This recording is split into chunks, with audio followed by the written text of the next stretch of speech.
Everyone, welcome to commerce lectures. I am Neha. आज हम करेंगे क्लास 11 बिजनेस स्टडीज़ एंड आज का हमारा टॉपिक है advantages and disadvantages of mail order business. And mail order business क्या चीज़ है, इसके ऊपर पहले एक वीडियो बना चुकी हूँ, प्लीज़ उसे चेक कर लें।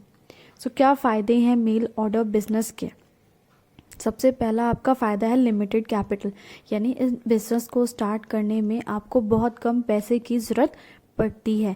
क्यों? क्योंकि इसमें क्या होता है, एक सेलर जो होता है मेल भेजता है अपने कस्टमर्स के पास या पैम्पलेट्स भेजता है अपने कस्टमर्स के पास कि भाई ये देखो और इसमें से जो प्रोडक्ट तुम्हें अच्छा लगे वो तुम ऑर्डर कर दो।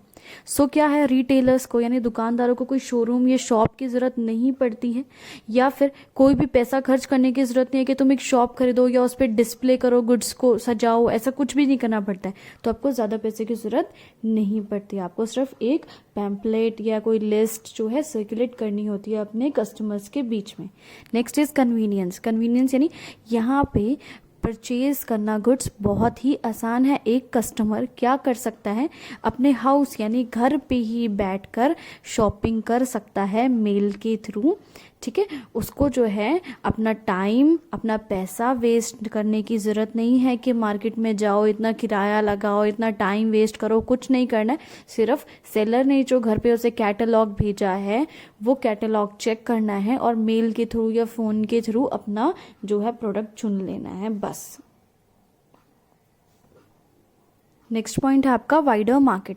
वाइडर मार्केट से क्या मतलब है, यहाँ पे सेलर जो है किसी भी कस्टमर्स को गुड बेच सकता है, चाहे वो किसी भी कंट्री के पार्ट में हो, कोई भी सिटी में हो या आउटसाइड कंट्री हो, मतलब कस्टमर कहीं पे भी बैठा है, आसानी से एक सेलर जो है कस्टमर तक पहुंच सकता है। बस कंडीशन क्या है कि पोस्टल सर्विसेज होनी चाहिए उस कंट्री में या उस सिटी में। ठीक है, क्योंकि सेलर को क्या करना है, सेलर को जो कैटलॉग भेजनी है या लिस्ट भेजनी है या पैम्पलेट भेजनी है वो पोस्ट के थ्रू भेजनी है, और साथ में जो कस्टमर्स ऑर्डर प्लेस करेंगे उनके पास जब गुड्स आएंगे तो वो भी पोस्ट के थ्रू ही आएंगे। तो बस एक कंडीशन है कि पोस्टल सर्विसेज होनी चाहिए, बाकी आप कहीं पे भी जो है गुड्स किसी को भी बेच सकते हो। नेक्स्ट पॉइंट है आपका no bad debts. Bad debts यहाँ पे नहीं होते हैं। क्यों नहीं होते हैं, यानी पैसे डूबने के चांसेस नहीं है, क्योंकि मेल ऑर्डर में क्या होता है, गुड्स कब डिलीवर किए जाते हैं, एक सेलर कस्टमर को कब गुड्स भेजता है, जब उसे पेमेंट रिसीव यानी पेमेंट मिल जाती है। तो जब पेमेंट मिल जाएगी और बाद में गुड्स भेजे तो बैड डेट्स तो होंगे ही नहीं, है ना, पैसा डूबने का कोई चांस ही नहीं होगा, क्योंकि उधार में हमने बेचा ही नहीं है, हमने तो कैश में भेजा, पहले कैश दिया फिर गुड्स दिए। Next point is elimination of middleman. जैसे कि अगर आपका मैन्युफैक्चरिंग मेल ऑर्डर हाउस है, यानी आप खुद ही प्रोडक्शन करते हैं, तो आप क्या करेंगे, मिडलमैन को अवॉइड करेंगे, मिडलमैन बीच में नहीं लेंगे। आप क्या करेंगे, खुद ही प्रोडक्शन करेंगे और खुद ही पोस्ट के थ्रू अपने कस्टमर्स को प्रोडक्ट पहुंचा देंगे। नेक्स्ट पढ़ते हैं डिसएडवांटेजेस क्या है मेल ऑर्डर बिजनेस के।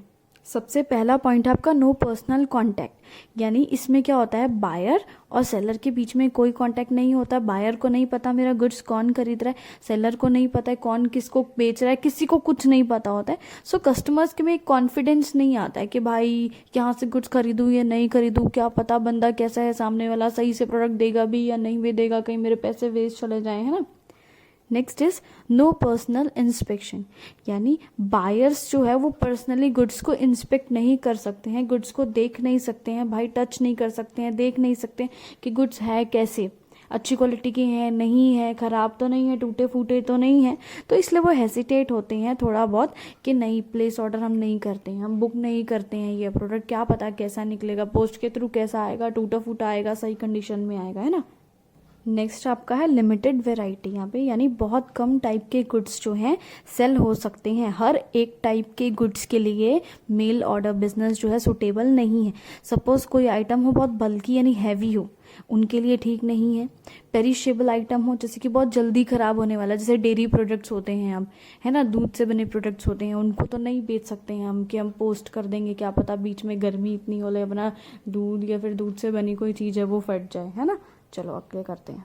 नेक्स्ट पॉइंट है आपका suitable for educated customers only, यानी ये सिर्फ उन्हीं कस्टमर्स के लिए बढ़िया है जो कि पढ़े लिखे हैं या फिर जो पढ़ सकते हैं लिख सकते हैं, सिर्फ वहीं तक ये कस्टमर्स तक पहुंचा जा सकता है।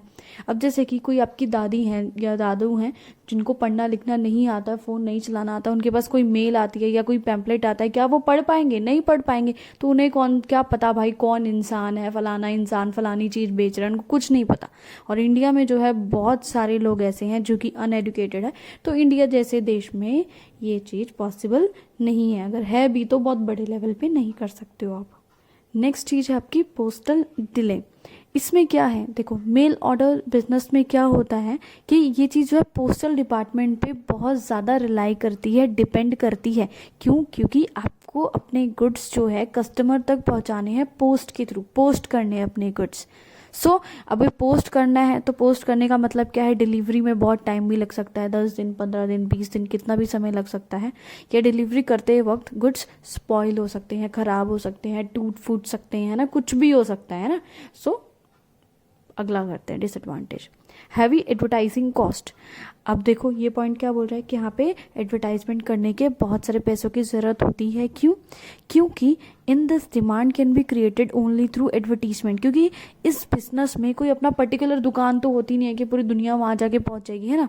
इसमें क्या होता है, एडवर्टीजमेंट के थ्रू, पैम्पलेट्स के थ्रू, कैटलॉग के थ्रू ही हम लोगों को बताते हैं कि भाई ये हमारा बिजनेस है और ये चीज़ हम बेच रहे हैं।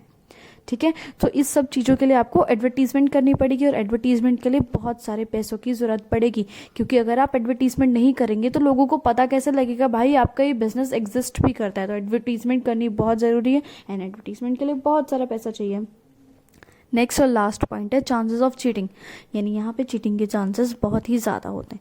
सपोज कुछ सेलर्स ऐसे हैं, दुकानदार ऐसे हैं जो बहुत डिसऑनेस्ट हैं, ईमानदार नहीं हैं, तो वो क्या करेंगे, कस्टमर्स को चीट भी कर सकते हैं, उनके साथ फ्रॉड कर सकते हैं। वो क्या करेंगे, एडवांस में पैसे ले लेंगे, पेमेंट ले लेंगे और डिलीवर नहीं करेंगे गुड्स। क्या डिलीवर भी करेंगे तो अच्छी क्वालिटी के गुड्स डिलीवर नहीं करेंगे। ठीक है, तो इस केस में क्या है, चीटिंग हो सकती है आपके कस्टमर के साथ। इसी के साथ ये टॉपिक खत्म हुआ। Thanks for watching this video, please like share and subscribe.